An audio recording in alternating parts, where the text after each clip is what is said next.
Chapter 2: Change Your Life. If you paint in your mind a picture of bright and happy expectations, you put yourself into a condition conducive to your goals. Norman Vincent Peale. The way you think and feel about yourself, including your beliefs and expectations about what is possible for you, determines everything you do and everything that happens to you. When you change the quality of your thinking, you change the quality of your life, sometimes instantly.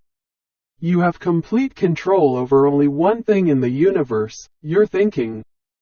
You can decide what you are going to think in any given situation. Your thoughts and the way you interpret any event trigger your feelings, positive or negative. Your thoughts and feelings lead to your actions and determine the results you get. It all starts with your thoughts. 1. Positive thinking. Positive thoughts are life-enhancing. They empower you and make you feel stronger and more confident. Positive thinking is not just a motivational idea. It has measurable, constructive effects on your personality, your health, your levels of energy, and your creativity. The more positive and optimistic you are, the happier you will be in every area of your life. Negative thoughts bring about the opposite. They disempower you and make you feel weaker and less confident. Whenever you think or say something negative, you give your power away. You feel angry and defensive. You feel frustrated and unhappy. Over time, negative thinking can make you physically ill and even poison your relationships. Positive thinking leads to mental health and peak performance. Negative thinking leads to mental illness and decreased effectiveness. Your goal, therefore, if you want to live a wonderful life, is to cultivate positive emotions and get rid of negative emotions. The elimination of negative emotions is the most important single step you can take toward health, happiness, and personal well-being. Each time you take complete control over your thoughts and feelings, and discipline yourself to keep them positive, the quality of both your inner and outer lives improves. In the absence of negative emotions, your mind automatically fills with the positive emotions that generate feelings of happiness and fulfillment. 2. You can choose your thoughts. The law of substitution says, your mind can hold only one thought at a time, positive or negative. You can substitute a positive thought for a negative thought whenever you choose. You can apply this law by deliberately thinking about something positive whenever you want to cancel out a thought or feeling that makes you angry or unhappy. The law of habit says, any thought or action that you repeat over and over will eventually become a new habit. When you repeatedly react and respond in a positive way, you take full control over your conscious mind. Soon it becomes automatic and easy to think and act in that manner. By using willpower and repetition, you develop new habits of thinking and acting. By applying this law, you can become a completely positive person and change your life. 3. Starve your negative emotions. Your negative emotions have all been learned, beginning in childhood. And what has been learned can be unlearned, sometimes quite quickly. You can learn any habit or skill that you consider to be either desirable or necessary. Especially, you can learn positive, constructive ways of thinking about people, money, health, and other factors to cancel out negative ideas that limit your potential and interfere with your success. Many negative ideas or attitudes are based on false premises. Sometimes a negative idea about a subject, or a negative attitude toward a person, can be completely reversed with a single piece of new information. You could suddenly learn that an idea you had about yourself or another person was not true. As a result, you could change your thinking in an instant. Be open to this possibility. Negative emotions exist only because we give them life and then keep them alive. We feed them by continually thinking and talking about things that make us angry or unhappy. Fortunately, you can change this situation by applying the law of emotion. This law states, a stronger emotion will dominate and override a weaker emotion. And whichever emotion you concentrate on grows and becomes stronger. What this means is that whatever emotion you dwell upon grows and eventually dominates your thinking in that area. If you withdraw your mental energy from a person or situation that makes you sad or angry by refusing to think about it, the emotion connected with that situation eventually dies away. Like a fire with no fuel, it goes out. You have experienced this many times already. For example, as we grow up, we have relationships with the opposite sex. Most of them do not work out over time. When they end, we are often emotionally distressed and hurt. We are often sad, angry, depressed, preoccupied, and unhappy. These feelings last for a certain period. Then we recover. We meet someone else. Gradually we forget about the unhappy ending of the earlier relationship. Months or years later, we look back or even meet the other person. And we cannot imagine how emotionally involved we were with him or her. Because we did not feed them, the feelings have died away completely. This is an example of the laws of substitution and emotion in action in your own life. 4. The sources of negative emotions. There are 4 basic causes of negative emotions. According to the Russian philosopher Peter Ouspensky, in his book In Search of the Miraculous, these are 1. Justification, 2. Identification, 3. Inward considering, and 4. Blame. The greatest leap forward in changing your thinking and changing your life will take place when you systematically eliminate all 4 of these causes of negative emotions from your life. 5. Stop justifying. Justification is what you do when you rationalize or create a reason for your anger and unhappiness. You tell yourself, and whoever else will listen, how badly you were treated and how dreadfully the other person behaved. You continually rehash the situation in your mind. You repeat all the reasons you have for being upset. Each time you think of the person or situation, you become angry. You feel entitled to your anger, as if you have paid a high price for it, especially since, in your estimation, you were such a good and virtuous person. The way you short-circuit the natural tendency toward justification and rationalization is by refusing to engage in it. Instead, you stop justifying. You use your marvelous mind to think of reasons not to justify your negative emotions. Remember, your negative emotions do you no good. They are totally destructive. They do not affect the other person or change the situation. They simply undermine your happiness and self-confidence, making you weaker and less effective in other areas of your life. Instead of justifying your anger and unhappiness, you should use your intelligence and imagination to excuse the other person, or to let go of the unhappy situation. For example, if someone cuts you off in traffic, instead of becoming angry, you say, "Well, I'd better be more careful next time. I guess he is having a bad day," or, "He must be late for an important appointment." 6. Make excuses for others. Since your mind can hold only one thought at a time, the instant you start excusing the other person, you withdraw the energy or fuel that the negative emotions of anger and resentment require to get going and stay burning. You reassert your mental control. You keep yourself calm and positive. In a little while, the situation passes and you forget all about it. By substituting a positive thought for a negative thought, you get rid of the negative emotion, whatever it is. If you have a major life problem, such as a divorce, a lost job, or a failed investment, the same rule holds true. Stop telling yourself, and anyone who will listen, why you are entitled to be angry or unhappy. Instead, make excuses for the other person each time you think about the situation until the negativity dies away. When the fire of negative emotion goes out, you can then turn your attention to something positive. One of the most important rules for success and happiness is, don't be upset or worry about something that you can't do anything about. Don't criticize anyone for something that the person cannot change. A famous law says, if there is no solution, there is no problem. 7. 2 time periods. There are two time periods in life, the past and the future. The present is only a brief, fleeting moment.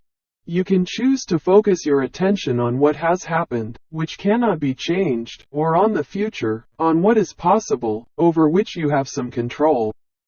Many people spend most of their emotional energies being upset and angry about events that occurred in the past. Unfortunately, this energy is completely wasted. Nothing good can come of constantly complaining about the past.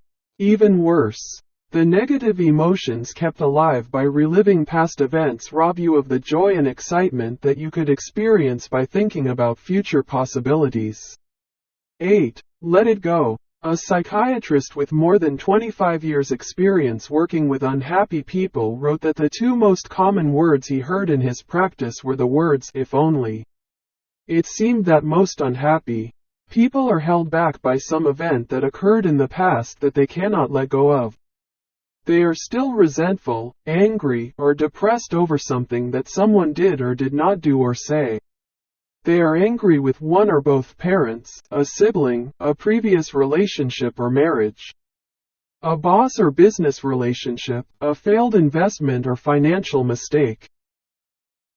The fact is that your life will be a continuous series of problems, difficulties, setbacks, and temporary failures.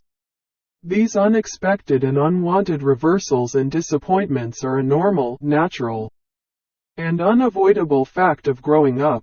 To change your thinking and change your life, you must make a decision to get over them and to get on with your life, no matter what happened. Until you do, you remain a slave to the past, which cannot be changed in any case. Make a decision today that, from now on, you are going to eliminate all the if-onlys from your life. 9. Reinterpret events differently. The author and speaker Wayne Dyer says, "It's never too late to have a happy childhood." He means that at any time you can reinterpret the unhappy events of your early life in a positive way. You can practice the law of substitution and look into those negative experiences for something good, and think about that instead. You can focus on how your unhappy experiences have made you a better, wiser person. You can actually be grateful to people who have hurt you in the past because they have made you so much stronger in the present. And in any case, it could not have happened otherwise. Your parents had no experience with raising children. In addition, they were a product of the way they were raised. Like all humans, they came to parenting with their problems and weaknesses, just as you have today. Nonetheless, they did the best they could with what they had. They were the people they were, and they could not have raised you any differently than they did. It is silly to continue to be unhappy about things they did or didn't do that they were incapable of doing otherwise. Let it go and get on with your life. 10. Don't take it personally. The second major cause of negative emotions according to Ouspensky is identification or attachment. This occurs when you take something personally or you become attached to a person or thing. You see the unhappy outcome of an event or circumstance as a personal affront or attack on you or on something you believe in or hold dearly. You become emotionally involved in a situation and identify so strongly with it that it affects your emotions and your reason in a negative way. The great spiritual teachers, such as Buddha and Jesus, have emphasized the importance of separating yourself emotionally from the situation, disidentification, in order to regain your calmness and composure. Psychologist and philosopher William James of Harvard wrote, "The first step in dealing with any difficulty is to be willing to have it so." He encouraged people to say, "What cannot be cured must be endured." In other words, practice detachment from any person or situation that makes you feel angry or upset. Withdraw the emotional energy from it so that you can regain your calmness and composure. This approach does not suggest that you passively accept anything that happens to you. Instead, it encourages you to use your willpower to keep your mind and emotions under control. You discipline yourself to stand back mentally and deal with the problem intelligently. You use your mind to see the situation objectively and make better decisions to resolve it. Nothing and no one can have any control over you unless there is something you still want from them. They must have something that they can still give you or withhold from you. As soon as you detach emotionally from a person or object and no longer want anything from them, you are free. This ability to practice detachment is a power you can develop through practice. It can make you the master of a situation that might otherwise cause you to become upset and angry. One of the kindest things you can do to help others is to encourage them to stand back from a problem situation and be objective about it. Encourage them to view the difficulty as if it was happening to someone else. Ask them what advice they would give to another person who was facing this same problem. By detaching from the emotionally charged situation, you and others will become much more capable of dealing with it effectively. 11. The opinions of others. The third major cause of negative emotions, according to Ouspensky, is inward considering. This occurs when you become overly concerned with the way people are treating you. If you perceive that someone is not giving you the respect that you feel you deserve, you can feel insulted and angry, and want to strike back. If people are rude or indifferent to you, you can experience their behavior as an attack on your personality or character. This interpretation of their attitude or behavior can make you angry or depressed. Psychologists say that everything we do is to increase our self-esteem and sense of personal value, or to protect it from being diminished by other people or circumstances. If your self-esteem is not as high as it could be, you will be sensitive to the actions and reactions of other people toward you. You will take everything personally, exactly as if what they said or did was consciously and deliberately directed at you. However, this is seldom the case. The fact is that most people are preoccupied with themselves and their own problems. As much as 99% of the time, people are wrapped up in their own thoughts about themselves.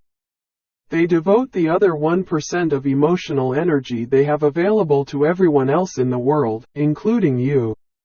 The person who cuts you off in traffic is so involved with his own thoughts.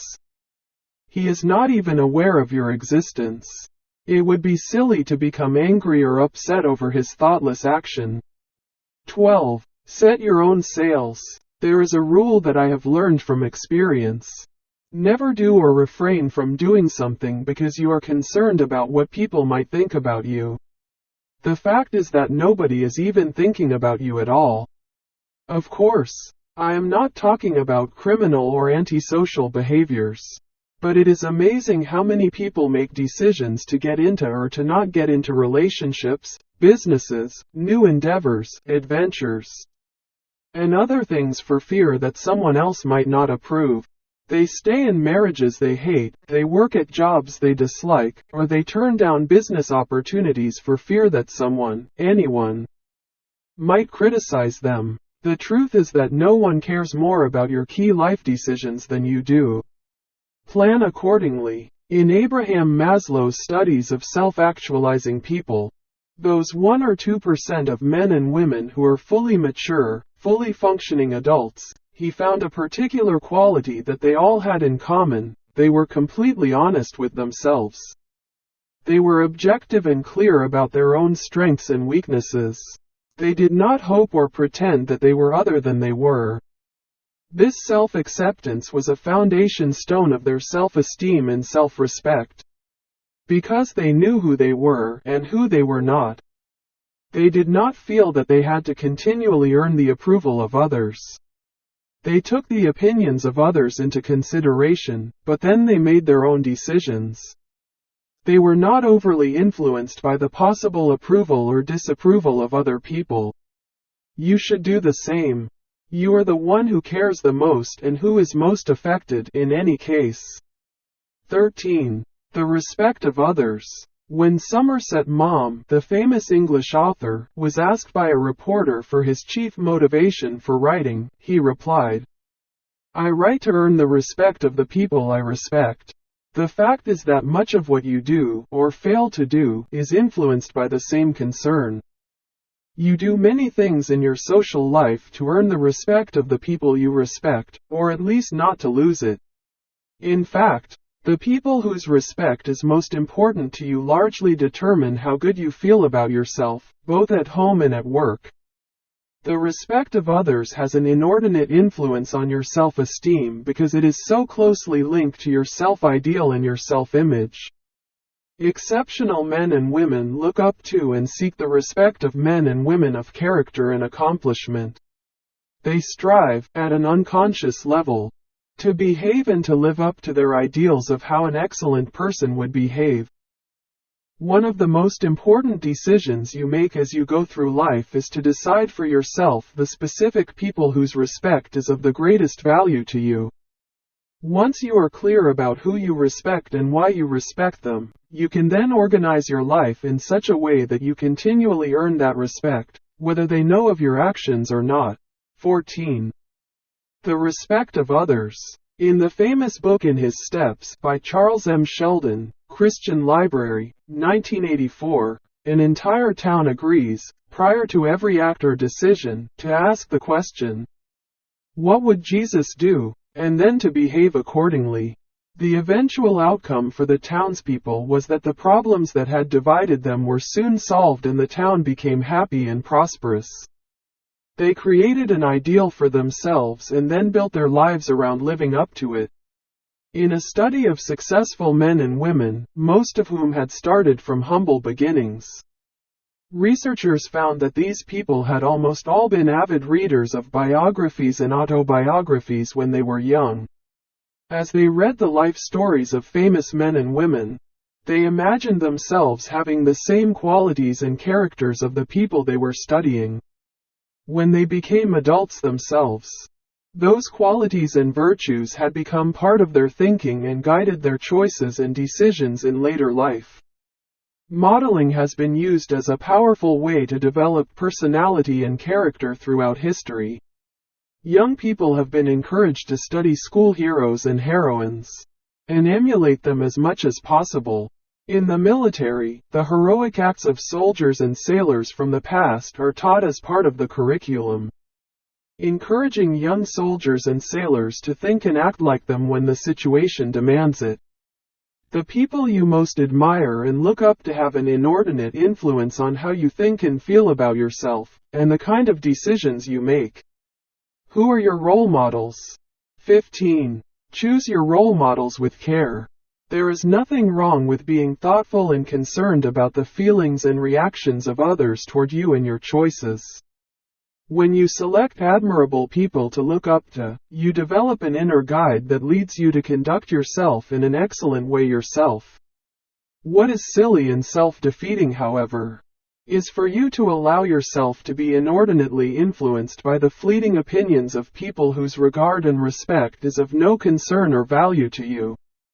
If you have been raised with destructive criticism, you can easily slip into the trap of organizing your life around trying to gain the approval, or escape the disapproval, or people you don't even know or care about.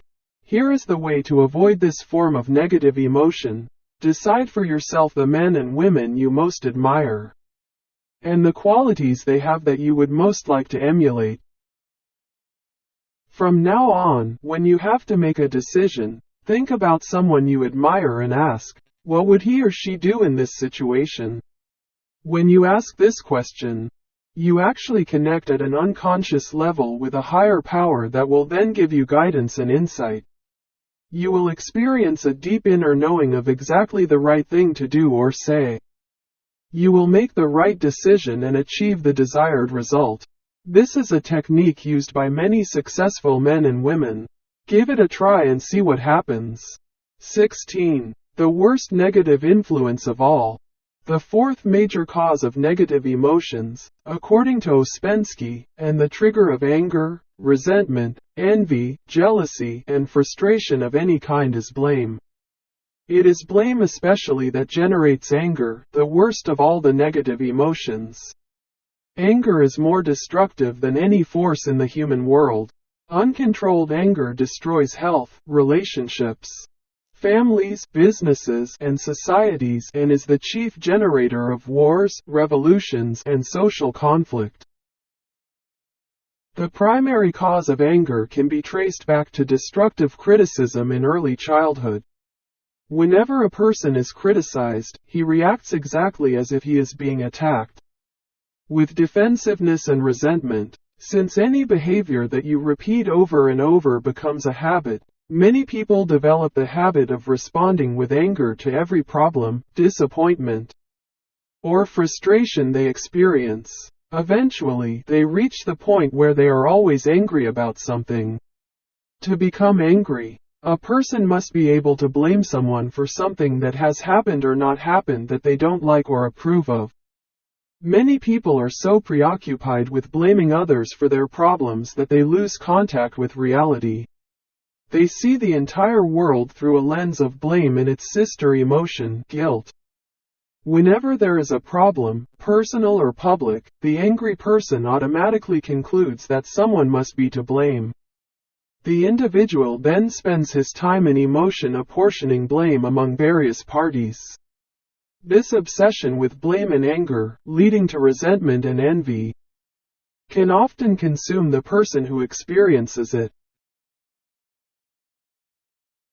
17. No one is guilty. Here is a common example.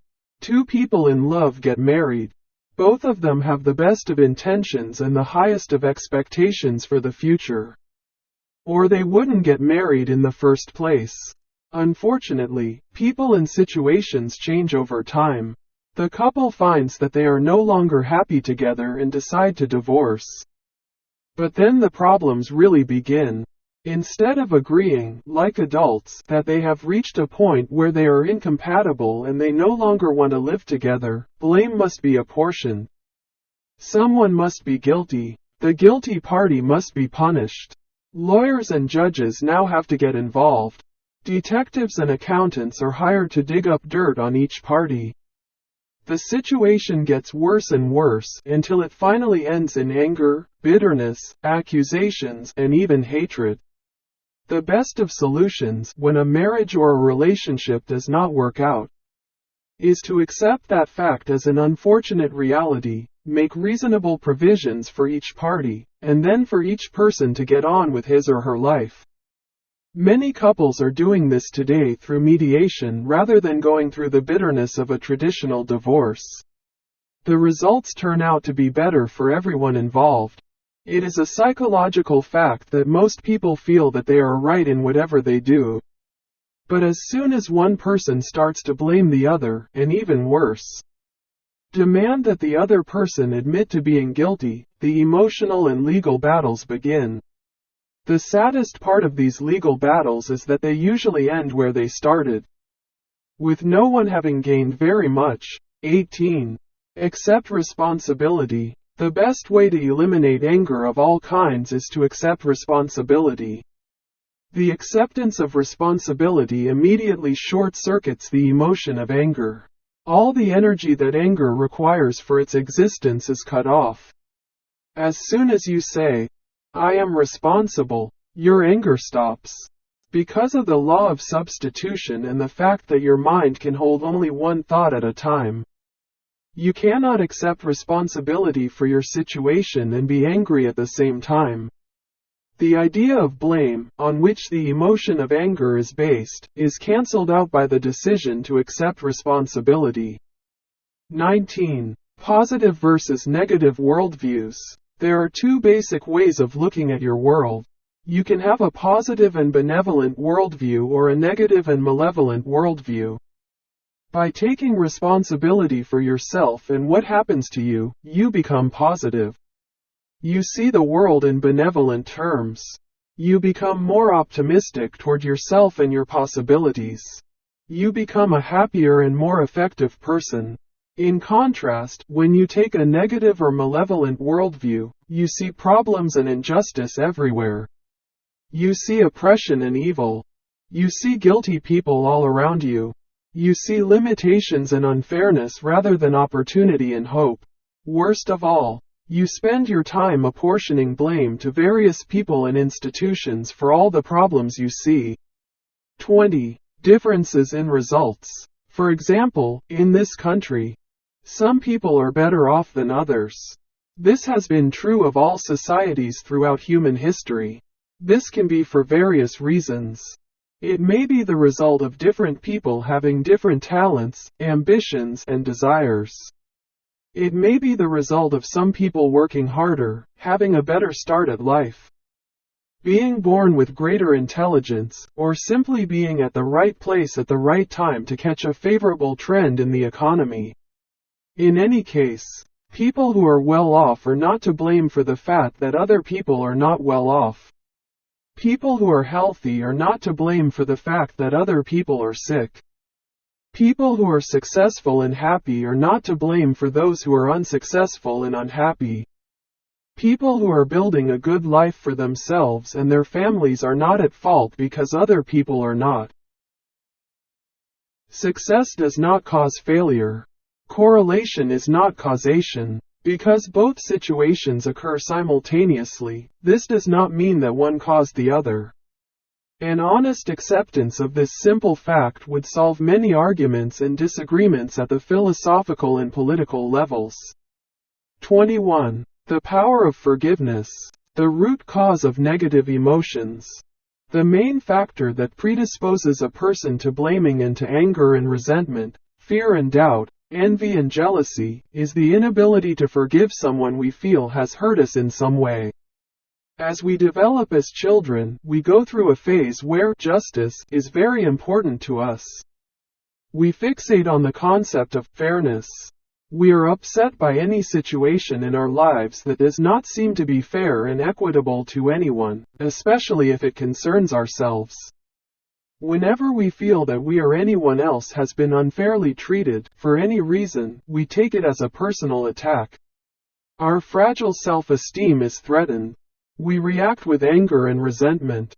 This is a normal developmental phase of growth that we go through as we move toward adulthood.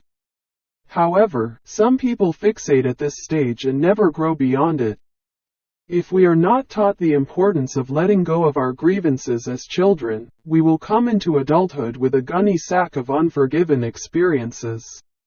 If we are not careful, we will then build our lives around our anger toward people who we feel are to blame for something they did or that we disapprove of. Many psychotherapists and psychiatrists spend their entire careers helping people confront and deal with these unhappy past and current experiences. The most powerful and liberating decision you can make is to forgive everyone who has ever hurt you in any way. Only by freeing the other person, in your mind, by forgiving him or her, can you be free yourself. This is why most religions stress the importance of forgiveness as the first step toward peace of mind and earthly bliss.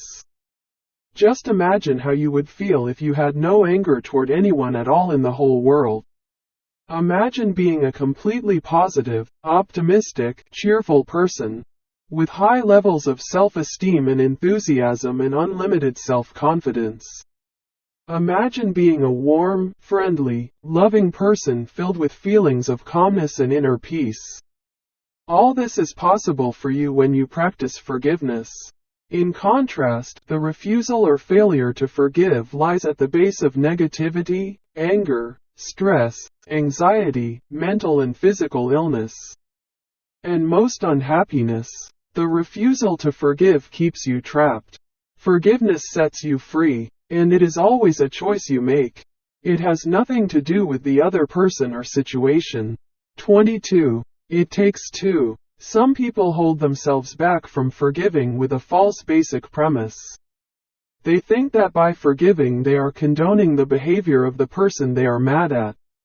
They think that, if they forgive the other person, they are doing that person a favor. They even think that they are letting the other person go free, which they are determined not to do.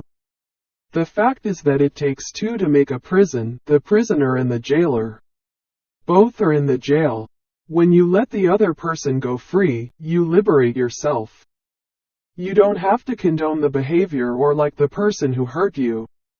You just have to forgive him or her so that you can get on with the rest of your life. Forgiveness is therefore a totally selfish act. It really has nothing to do with the other person at all. It has only to do with your own mental integrity and peace of mind. The comedian Buddy Hackett once said, "I never hold grudges. While you're holding grudges, they're out dancing." When you remain angry with another person, you give away your emotional control to that person each time you think of him or her. You allow him or her to control your emotions at long distance. By not forgiving, you allow that person to run your emotional life, exactly as if he or she were right there with you and the situation was occurring all over again. 23. The path to forgiveness. The way you forgive is simple. Each time you think of the other person, you use the law of substitution and say, "God bless him, her. I forgive him, her for everything. And I wish him, her well." It is not possible to bless and forgive another person and simultaneously be angry or upset. The positive thought cancels out the negative thought. You can speed up the process of personal liberation by accepting responsibility for your share of what happened. Very few negative events that lead to anger and resentment occur in a vacuum. Almost invariably, you did something to contribute to the situation. You therefore need to have the maturity to take your share of the responsibility. You can then say, "I am responsible. I shouldn't have gotten into the situation in the first place, or stayed in so long. I should not have done what I did. I forgive him, her completely and let it go." It may be difficult for you to forgive at first. These words will be hard for you. Many people have built their entire adult lives around their grievances. They are afraid that they will have nothing else to talk about if they stop complaining about their parents or their bad marriages. But don't worry, when you forgive others and let them go, you soon begin to feel lighter and happier. As the thoughts of anger and resentment fade away, your mind will fill with positive thoughts. You will have more energy and enthusiasm. You will feel stronger and more confident. Your whole future will open up before you, like a summer sunrise. Don't worry about what your friends think or say when you decide to forgive people who have hurt you. They are probably tired of hearing your complaints about the unfortunate events of your past. In fact, when you start forgiving, you will often find that the only common bond between you and certain people is your gripe sessions. When you decide to forgive others, you may no longer find them very interesting to talk to. 24. The people you must forgive. There are 4 groups people you need to forgive if you are serious about changing your thinking and changing your life. The first is your parents, living or dead. You must absolutely forgive them for every mistake they ever made in bringing you up. At the very least, you should be grateful to them for giving your life. They got you here. If you are happy to be alive, you can forgive them for everything else. Never complain about them again. Many of my seminar participants have phoned or visited their parents and told them that they forgive them for everything. Often this simple act of courage and character has had a profound effect on their relationship with their mother or father. From that day onward, they have become good friends, which lasted the rest of their lives together. In contrast, by not forgiving your parents, you remain forever a child. You block your own chance to grow up and become a fully functioning adult. You continue to see yourself as a victim. Even worse, you keep your negative feelings of inferiority and anger alive. If your parents die without your having forgiven them, it can bother you for the rest of your life. 25. Close personal relationships. The second group you must forgive is the people from your close relationships that didn't work out. Marriage and other intimate relationships can be so intense and so threatening to your feelings of self-esteem and self-worth that you can be angry and unforgiving toward those people for years. But you were at least partially responsible. Have the personal strength and integrity to say, "I am responsible," and then forgive the other person and let him or her go. Say the words, "I forgive him, her for everything and I wish him, her well." Each time you repeat this, the negative emotion attached to the memory will diminish. Soon it will be gone forever. 26. The letter. Many of my graduates have found that the letter is the key to putting a bad relationship behind them forever. This is a powerful technique that can free you from feelings of anger and resentment almost instantly.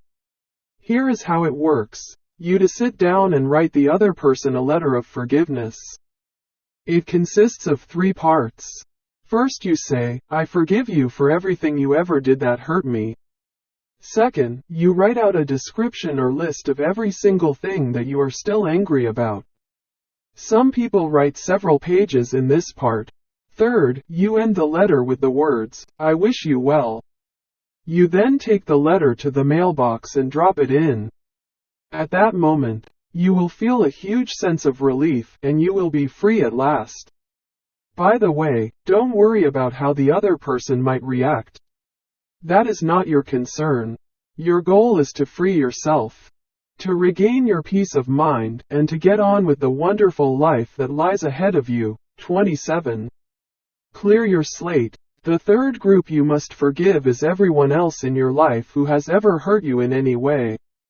Let them go. Forgive every boss, business partner, friend, crook, or betrayer who has ever caused you grief of any kind. Clean the slate. Wipe each of their names and images off by saying, I forgive him, her for everything. And I wish him, her well. Repeat this statement each time you think of the person or situation until the negative feelings are gone. 28. Set yourself free. The fourth and final person you have to forgive is yourself.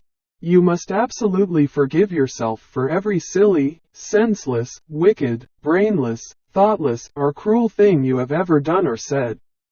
Stop carrying these past mistakes around with you. That was then and this is now. Think of it this way, when you did those things in the past that you still feel badly about, you were not the person you are today. At that time, you were a different person, younger and less experienced. You were not your true self. You were an immature version of the person you have become with experience. Stop beating yourself up for something that occurred in the past that you cannot change. In psychotherapy, when a person feels burdened with a deep sense of guilt or shame as the result of a childhood trauma, the cathartic moment comes when he or she suddenly realizes, it's not my fault. Sometimes you did things, or things were done to you, when you were too young or inexperienced to know what was going on or to change the situation. It was not your fault. You did the best you could. You are okay. Forgive yourself and let yourself off the hook. Just say, I forgive myself for every mistake I ever made. I am a thoroughly good person and I am going to have a wonderful future. Whenever you think of that event or situation, just repeat, I forgive myself completely. And then get on with your life. Focus on the future rather than the past. Look at where you are going rather than where you have been. Finally, if you did something that hurt someone and you still feel badly about it, you can go to that person, or write and apologize. Tell the person you are sorry for what you did or said. Whatever his or her reaction, positive or negative, it doesn't matter. The very act of repentance, of expressing regret, will set you free. 29. A final warning. Most people are open to the idea of forgiveness. It is among the core beliefs of most religions and is taught in psychology and metaphysics. You are probably comfortable with the idea of forgiving most of the people in your life who have hurt you in some way. But there is a great danger. The danger is that your refusal to forgive just one major grievance can be enough to sabotage your entire life. Your insistence on holding on to just one person or situation by not forgiving can put the brakes on all your forward progress. There are countless men and women who ruin their lives because of their anger and resentment toward a single person. They can't let go of it, and so they never get free. Don't let this happen to you. You must have the courage and character to forgive everyone, without exception. There should be no one in your life with whom you are still angry. Your mind should be calm and clear. You should be able to say, I do not have a negative or unforgiving thought toward anyone in the world. I freely forgive them all. 30. Take control over your emotions. The starting point of eliminating negative emotions is for you to take full control over your thoughts and actions, and to discipline yourself not to express negative emotions when they arise. As they surely will, you may not be able to stop the initial negative reaction to a disappointment or a frustrated expectation, but you can refuse to express it, either to yourself or to another. You can cancel it instantly by saying, I am responsible. There are some who say that it is healthy to express the negative emotions of anger, hurt, fear, and doubt. But the fact is that whatever you dwell upon and talk about grows in your reality. A small negative experience is like a spark that can be fanned into a blaze by thinking and talking about it. Instead, snuff it out the instant it arises by saying, I am responsible. Then look for reasons why you might be responsible. You will always find them. 31. The true gods arrive. An English poet once wrote, when the false gods go, the true gods arrive. When you stop thinking about, talking about, and rehearsing negative events and the emotions they trigger, the true gods of positive emotions will fill your mind and heart. When you let go of the thoughts, opinions, prejudices, and attitudes that make you unhappy, you will begin to experience the thoughts and emotions that make you feel good about yourself and your life. Nature is on your side. Nature wants you to be happy, healthy, prosperous, and fulfilled. Your destiny is to experience joy, harmony, love, and the greatest of all human blessings, peace of mind. And just as a gyroscope knocked off balance returns to an upright position, your life and emotions return to peace and joy just as soon as you stop doing and saying the things that move you away from a sense of inner peace. Decide this very day to give up your negative emotions. Resolve from this moment forward to become a positive, optimistic, happy, enthusiastic person in every part of your life. Change your thinking about yourself and your possibilities, and you change your life. 32. Action exercises. Resolve today that you are going to be a completely happy person. Now ask, what is it in my life that makes me unhappy or causes me stress? Whatever your answer, decide to deal with it and eliminate it. Recall an experience from your childhood that you are still angry about. Now reinterpret that experience positively and view it as a valuable learning experience. In what areas of your life are you angry or resentful because you are still blaming someone for something he did or didn't do? Whatever it is, accept responsibility and get on with your life. Who is there in your past that you have not forgiven? What previous experience causes you the most anger still today? Whoever or whatever it is, resolve to forgive and let it go. Don't take things personally anymore. From now on, when people do not respect you or treat you as you wish to be treated, rise above it and go about your business. Make a decision today to forgive everyone in your past toward whom you still feel any negative emotion. Let them go and let yourself go at the same time. Forgive yourself for every mistake you have ever made. If it is appropriate, go and ask forgiveness of the other person. Set yourself free.